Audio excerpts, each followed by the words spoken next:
tenemos una gran gama de reguladores del centro germinal y tenemos algunos que son hacia la alza o hacia la baja. Tenemos un marcador súper importante que es BLIM1, el cual, por ejemplo, va a hacer que se disminuyan todas estas expresiones de estos marcadores como P53, que van a producir daño al DNA, el del interferón RF4, y de aquí podemos ver el origen de los diferentes tipos de linfomas. Si nosotros tenemos una célula B que va a entrar a diferenciación y que terminará siendo una célula plasmática o una célula B de memoria, y recordemos que las mutaciones somáticas a nivel de las inmunoglobulinas nos van a dar todas las alteraciones que tenemos expresadas para los linfomas B de célula grande. El centro germinal, los ABC y los que son linfomas primarios B mediastinales. Nosotros tenemos entonces que para los linfomas del centro germinal vamos a tener alteraciones en la apoptosis, como es que se vio en la diapositiva anterior. Entonces tenemos hacia la baja todos los represores y hacia la alza todos los que van a ser traslocados para BCL2. En los linfomas ABC nosotros tenemos que hay una estimulación constante para el factor nuclear kappa B, en donde nosotros, vamos a tener una estimulación constitutiva de los mismos y en algún momento, esto hace que el linfoma ABC sea un poco más agresivo. Tenemos también entonces que BLIM1 va a disminuir, la disminución de BLIM1 hace un arresto en la diferenciación y que en esta diapositiva vamos a platicar un poco al respecto, ¿no? Esto sucede en una célula B normal. Aquí tenemos el receptor de la célula B que a su vez a través de las familias de SRC va a hacer una fosforilación a PI3K que junto con CD19 va a estimular, y va a fosforilar a BTK, y estos a su vez lo que van a hacer es que estimulan la formación del IP3, liberación del calcio y activación de la vía del NF-κAT. Después de esto tenemos también que esta misma vía va a estimular al PI3K y al mTOR, y aquí algo que es importante es de que cuando se activa el IP3, este a su vez también va a activar al CART11, que normalmente está en estado de dormido, y lo que va a hacer es que va a activar a las ubiquitinas para que ubiquitinicen al inhibidor del NF-κB, y a su vez entonces lo que va a hacer es una activación del NF-κB.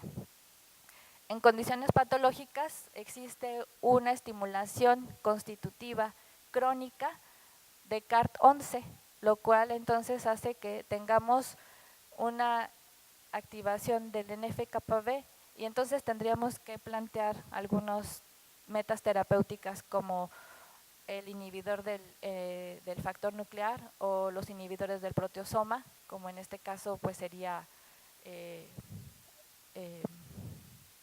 me fue, los inhibidores del proteosoma, los inhibidores también de la familia del CRS y los inhibidores del PI3K, como ya tenemos algunos, ¿no? En conclusión, lo que ellos vieron, pues, que los linfomas de ABC pueden tener un peor pronóstico por todas estas alteraciones, ¿no? Al final, lo que tenemos que plantear es las técnicas que utilizamos para hacer perfil de genes o microarreglos. Y entonces es una técnica, ¿verdad?, que se basa en los clones del DNA que son obtenidos por FSRs amplificadas. Estas se ponen en un panel, pues el RNA total de la muestra es marcado por radioactividad o fluorescencia, y la intensidad de las señales es capturado por una imagen con una intensidad que posteriormente es analizada en una computadora. Y así pues es lo que se hacen los perfiles de genes.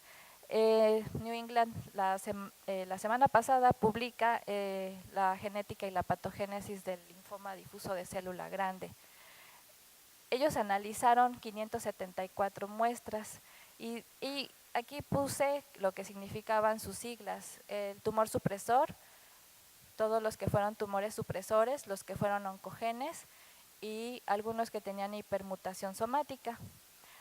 Analizaron todo esto y lo que vieron fue que los pacientes que tenían fusionados BSL6, Notch2 o mutación de SPENT, esta fue la prevalencia para los linfomas GCB y los ABC. E hicieron unos grupos, ¿no? Uno que lo llamaron MCD, que fue la combinación de la mutación de MYT88 más CD79B. Ellos vieron pues que en los linfomas, bueno, ahorita lo van a ver, está más expresado en un 11%, 25% y 28% para los linfomas ABC.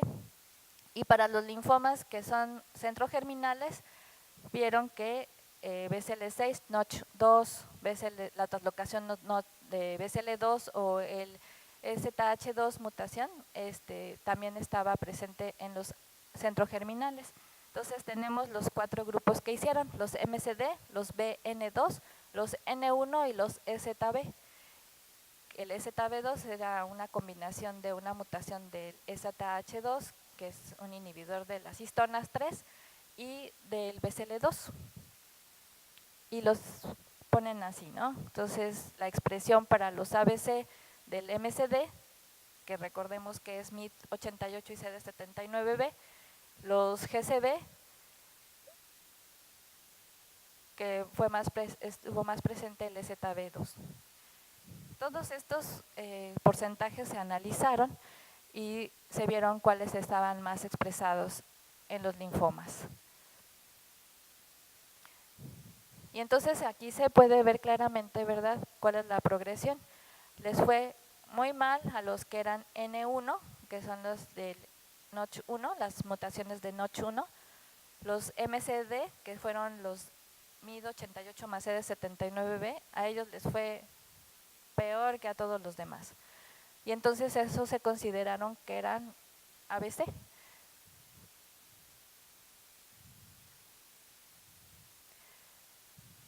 Los centros germinales, como ven, siempre nos va mejor. Y en este dibujo lo que hace es una señal, ¿verdad?, de los genes que están activados y los que están apagados. Estos son los inhibidores y estos son los activadores, y vemos pues los blancos terapéuticos de estos diferentes en rojo, todos los que ellos encontraron sobreexpresados en los diferentes tipos de linfomas. Y bueno, esta es una parte del perfil de genes, pero tendríamos que analizar también, por ejemplo, el PET, el papel del PET. Nosotros anteriormente hemos utilizado galio, tomografía, y la base de un estudio de galio con SPECT es la afinidad que tiene, ¿verdad?, a la transferrina. Pero en este caso se utilizó un fluorodeoxiglucosa, ¿verdad?, que compite con el transportador GLUT1, y es así como es que la afinidad de las células tumorales para este tipo, para que nosotros podamos ver claramente cómo lo expresan y tiene un marcador, ¿no? Entonces, cosas que nosotros tenemos que tener en cuenta, y aquí lo detiene, ¿no? Al final lo que hace es una acumulación anormal, ¿verdad?,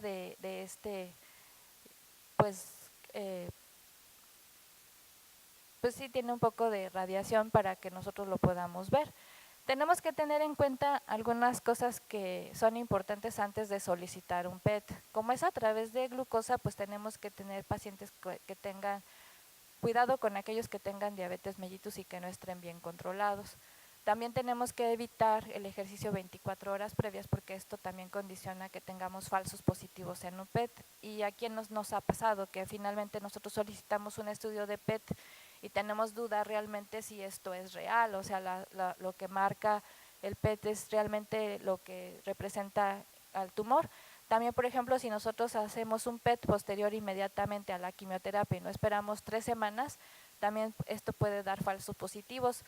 Algunas veces nosotros utilizamos factores estimulantes de colonias y esto obviamente va a hacer que la médula ósea tenga una marcación incrementada en cuanto al